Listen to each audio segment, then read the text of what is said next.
Good afternoon प्यारे बच्चों। हमने पढ़ा था अपने पिछले वीडियो में ऑटोट्रोपिक न्यूट्रिशन। तो टाइप्स ऑफ न्यूट्रिशन में मेनली दो types, autotrophic nutrition and heterotrophic nutrition.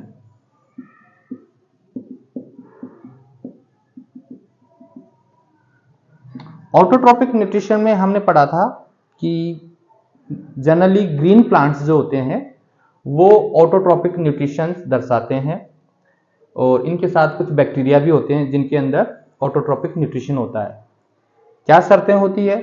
Raw material, carbon dioxide, chlorophyll जो ग्रीन पिगमेंट होता है, वाटर एंड सनलाइट, ये रिक्वायरमेंट्स होती है। इवेंट्स है ऑफ ऑटोट्रोपिक न्यूट्रिशन हम पढ़ चुके हैं। आज हम यहाँ पढ़ रहे हैं कि जो गैसियस एक्सचेंज होता है प्लांट्स में, तो गैसियस एक्सचेंज जो होता है प्लांट्स में वो कौन कौन से पार्ट्स से होता है? तो वैसे तो प्लांट्स के सभी पार्ट्स जो होते हैं वो गैसेस एक्सचेंज करते हैं। Leaves, stem and roots. Leaves, stem and roots सभी पार्ट्स से गैसेस एक्सचेंज होता है, लेकिन जो मेनली गैसेस एक्सचेंज होता है वो लीव्स से होता है। आपने क्रॉस सेक्शन देखा होगा लीव का, लोअर सरफेस के ऊपर स्टोमेटा दर्शाया हुआ है उसमें। तो जनरली क्या होता है कि अलग अलग प्रकार के जो पौधे होते हैं उनके अंदर अलग अलग लीव सरफेस के ऊपर, अपर एंड लोअर सरफेस के ऊपर स्टोमेटाज प्रेजेंट रहते हैं। तो लीव्स के ऊपर जहां से गैसेस एक्सचेंज होता है उनको हम बोलते हैं स्टोमेटा। वैसे स्टेम के ऊपर जो पोर होते हैं जिनसे गैसेस एक्सचेंज होता है उनको कहते हैं लेंटिसेल्स। स्टोमेटा की अगर बात करें तो स्टोमेटा की जो क्लोजिंग एंड ओपनिंग होती है वो रेगुलेटेड होती है गार्ड सेल से। अगर हम स्ट्रक्चर देखते हैं स्टोमेटा की तो ओपनिंग एंड क्लोजिंग की बात करते हैं तो इस तरह से गार्ड सेल्स होती है। इन गार्ड सेल्स के अंदर आपने देखा होगा अपनी डायग्राम के अंदर भी कि इस तरह के ग्रीन पिगमेंट डॉटेड स्ट्रक्चर बनी हुई है। ये जो डॉटेड स्ट्रक्चर है यह है क्लोरोप्लास्ट।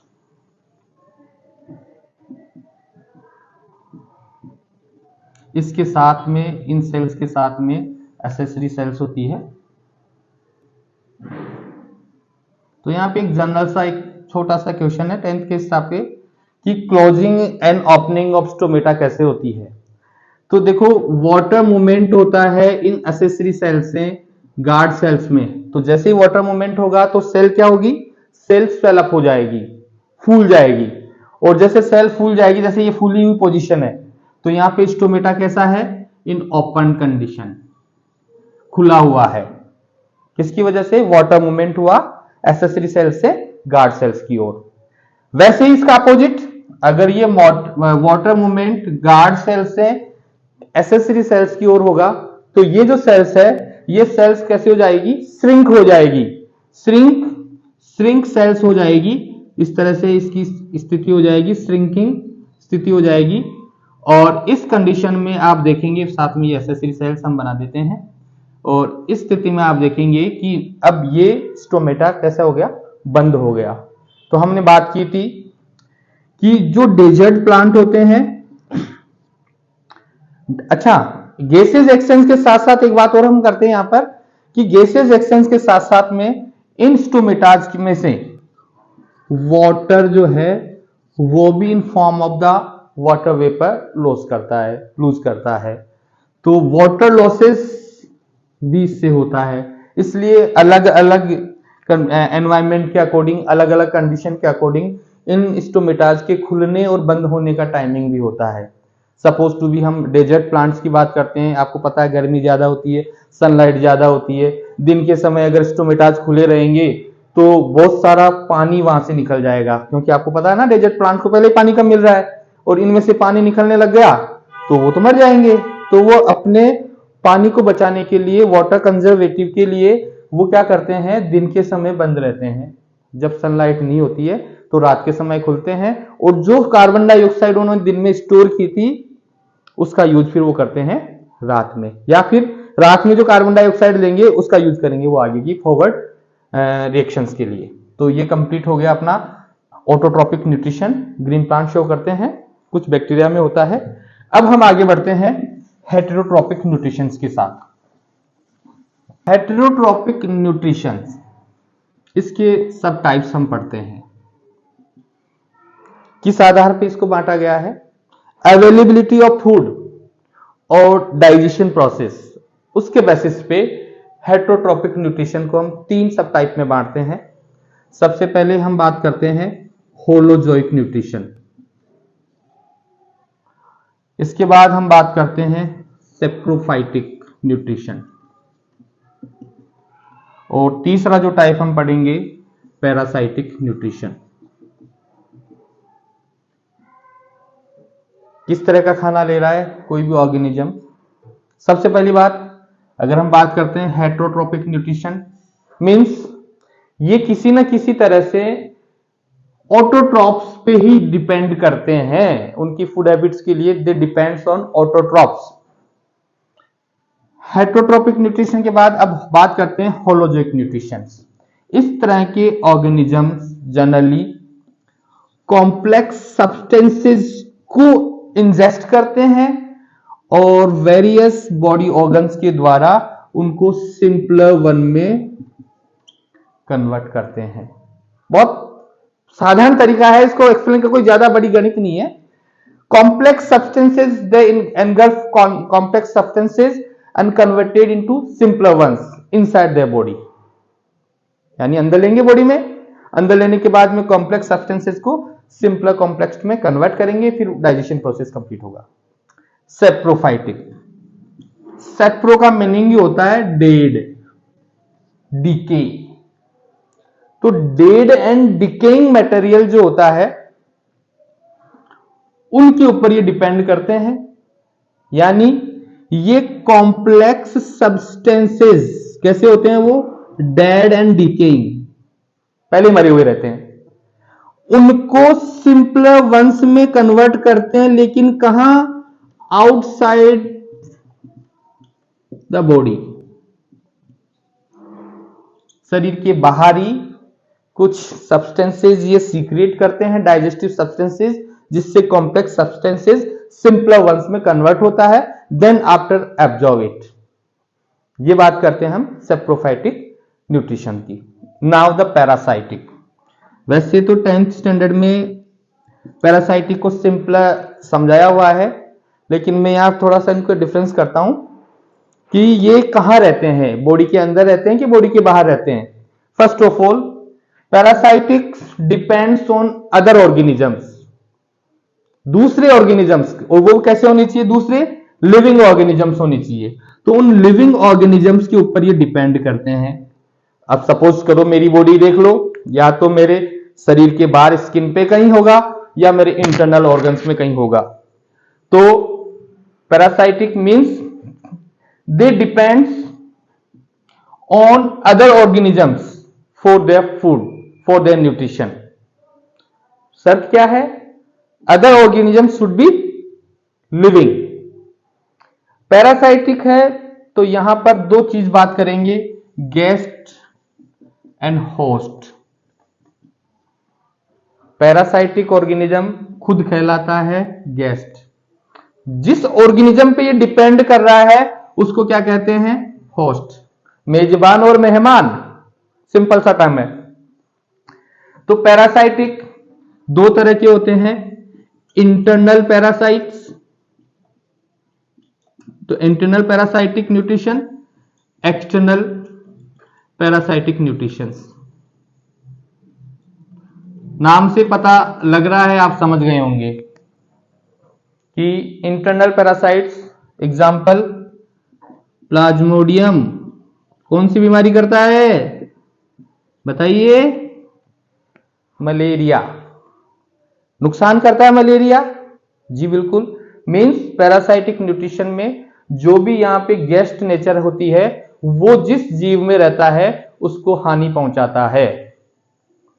और एक्सटर्नल पैरासाइटिक का एग्जाम्पल लाइस, ह्यूमंस के ऊपर जो लाइसिस जू होती है, लाइस, और कोई टेपवर्म, टेपवर्म सॉरी इंटरनल है, हम बात करते हैं यहां पे लाइस के बाद में जो भी बाहर टिक्स, एक्सटर्नल में आपने देखा वो कुत्ते बिल्ली के ऊपर टिक्स होते हैं, तो वो टिक्स भी एग्जाम्पल है यहां पर एक्सटर्नल पैरासाइट्स का।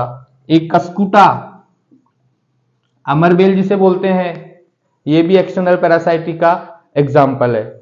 मशरूम, तो इस तरह से ये कुछ एग्जाम्पल्स हैं जो आपके एनसीईआरटी में भी दिए गए हैं, जो यहां पर पैरासाइटिक न्यूट्रिशन को शो करते हैं।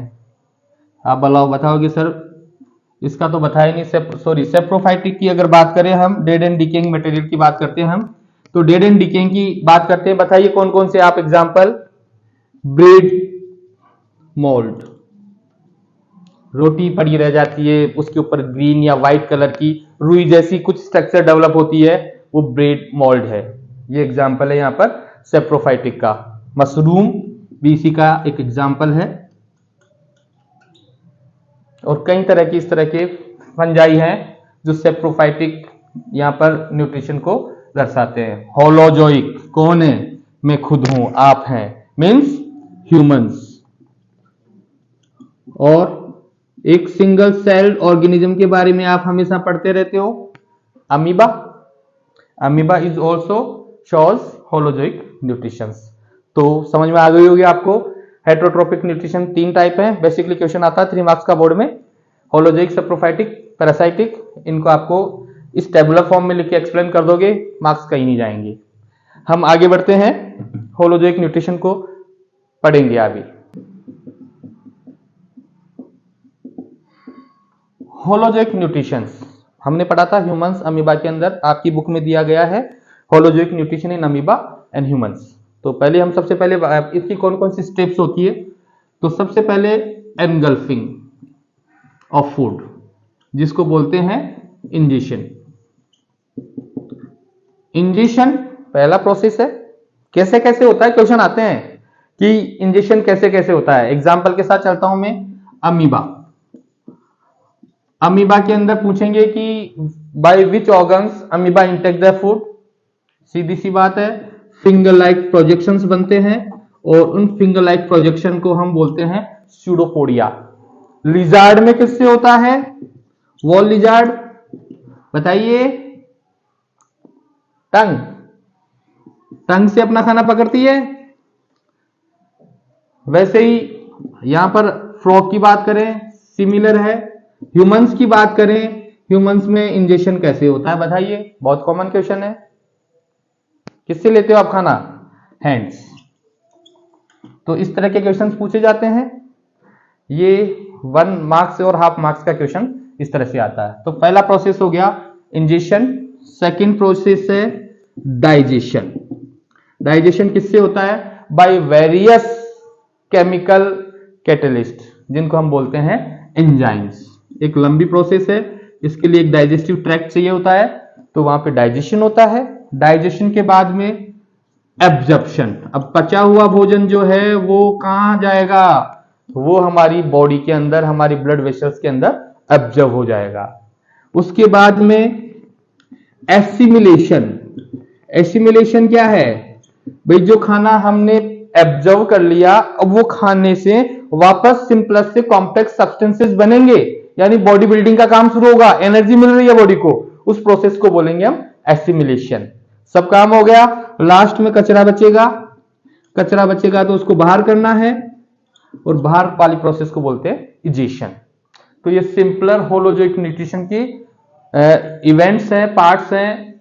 इजेशन, सबसे पहले ingestion, digestion, absorption, assimilation, egestion. बात करते हैं अमीबा की। अमीबा सिंगल सेलुलर ऑर्गेनिज्म है, यूनिसेलुलर ऑर्गेनिज्म है, कोई स्पेसिफिक ऑर्गन नहीं है। सारा काम एक ही कोशिका के अंदर, उसके साइटोप्लाज्म के अंदर जो सेल ऑर्गेनेल्स है उनके द्वारा किया जाता है। तो सबसे पहले बात करते हैं इंजेशन। इंजेशन होता है स्यूडोपोडिया से। इंजेशन यानी फिंगर लाइक प्रोजेक्शंस कैसे बनते हैं? टेम्परेरी बनते हैं, इसकी कोई स्ट्रक्चर नहीं होती है। जब खाना पकड़ना होता है तब इस तरह के फिंगर लाइक प्रोजेक्शंस बनते हैं और वो खाने के चारों तरफ अपने आप को, अब ये धीरे धीरे ये प्रोजेक्शंस क्या है, आपस में जुड़ जाएंगे। तो ये देखो बॉडी के अंदर आ गया। अब इसका नाम हो गया फूड वैक्यूल। अब ये फूड वैक्यूल जो बनी, इसके अंदर क्या है, बहुत सारे डाइजेस्टिव एंजाइम्स हो गए। बहुत सारे डाइजेस्टिव एंजाइम्स है तो डाइजेशन हो गया फूड, इस जो भी खाना इसने लिया था। अब क्या करेंगे, खिस सकते ये फूड वैक्यूल, अच्छा डाइजेशन हो गया, एब्जॉर्प्शन होगा। एब्जॉर्प्शन होने के बाद खिस सकते ये फूड वैक्यूल किनारे पे आएगी और यहां से ब्रस्ट कर जाएगी। तो अब यहाँ पे जो भी रिमेनिंग अनडाइजेस्टेड पार्ट है वो क्या हो गया, एक्सक्रिएट हो गया, बाहर निकल गया, एक्सक्रीशन हो गया। तो बहुत सिंपल प्रोसेस है यहाँ पर अमीबा के अंदर। यहाँ पे सबसे पहले स्यूडोपोडिया से इंजेक्शन हुआ, फिर फूड वैक्यूल के अंदर डाइजेशन हुआ और उसके बाद में वहां पे एब्जॉर्प्शन हुआ। एब्जॉर्प्शन होने के बाद में एसिमिलेटेड, क्योंकि ये सिंगल सेल्ड है, इसमें कोई ज्यादा विशेष प्रोसेस, कोई ऑर्गन्स नहीं होते हैं, इसी सेल के साइटोप्लाज्म में इसका एसिमिलेशन हो गया और उसके बाद में ये फूड वैक्यूल किनारे पे आके ब्रस्ट हुई और एक्सक्रीशन हो गया। That is very simple process and it is also, यहां आएगा explain the digestion of amoeba. तो आप इन सिंपल इन पॉइंट्स के अंदर इसको आप एक्सप्लेन कर सकते हैं। Thank you very much. और भूलना मत बच्चों, क्या सब्सक्राइब करना, ज्यादा से ज्यादा शेयर करना। इसी तरह के मजेदार वीडियो के लिए जुड़े रहिए हमारे चैनल स्टडी 360 से। Thank you.